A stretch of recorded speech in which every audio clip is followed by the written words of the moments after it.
Le sentiment qu'il y a en premier quand il y a ce genre d'intervention? Il est bon le sentiment, ouais. Il y a le palpitant qui monte et puis c'est intéressant, on se dit qu'on va vraiment faire quelque chose d'utile. Quand on est pompier, il faut s'attendre à de fortes expériences. Nombreuses sont les femmes qui se sont engagées pour se lancer un défi personnel, comme Amandine, d'abord pompier volontaire pendant 15 ans et tout récemment professionnelle au sein de la caserne de Sarreguemines. Je recherchais quand même une rigueur et un esprit de cohésion qui est très présent chez les pompiers. Donc c'est ça qui m'anime depuis tant d'années. Après, c'est aussi pour me rendre utile et venir en aide aux personnes qui en ont besoin. Aujourd'hui, elle sait diriger une équipe lors d'interventions de secours à la personne et compte bien gravir les échelons. Comme elle, d'autres femmes ont choisi cette voie pour être utiles et présentes pour les autres.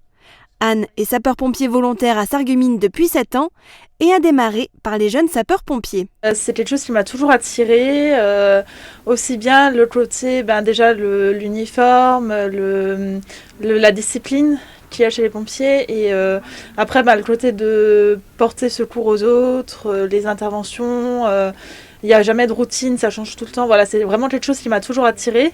Parfois, on ne sait pas qu'on est fait pour ça.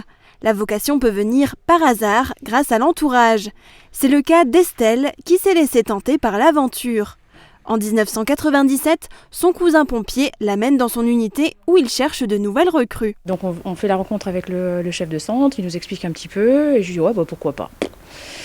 Et puis voilà, 23 ans plus tard, j'y suis toujours, donc c'est que j'y ai pris goût, j'ai aimé. On peut aussi démarrer chez les pompiers dès son plus jeune âge. Les cadets de la sécurité civile et les jeunes sapeurs-pompiers sont potentiellement la relève pour les casernes.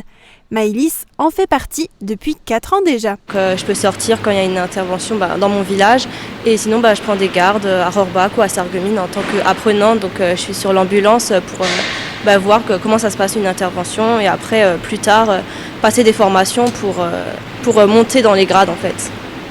La plupart de ces pompiers travaillent au sein d'équipes bienveillantes et solidaires et se sentent à leur place sur le terrain. Et pour y arriver et gravir les échelons, pas de miracle.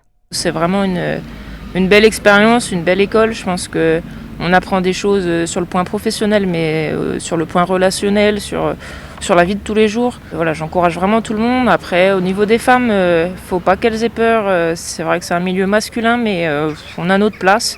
Le mieux est de démarrer dans les grandes structures, permettant ainsi d'évoluer et d'apprendre davantage aux côtés de pompiers professionnels et spécialisés. Alors si vous êtes volontaire, n'hésitez pas à les rejoindre et donnez-vous à fond.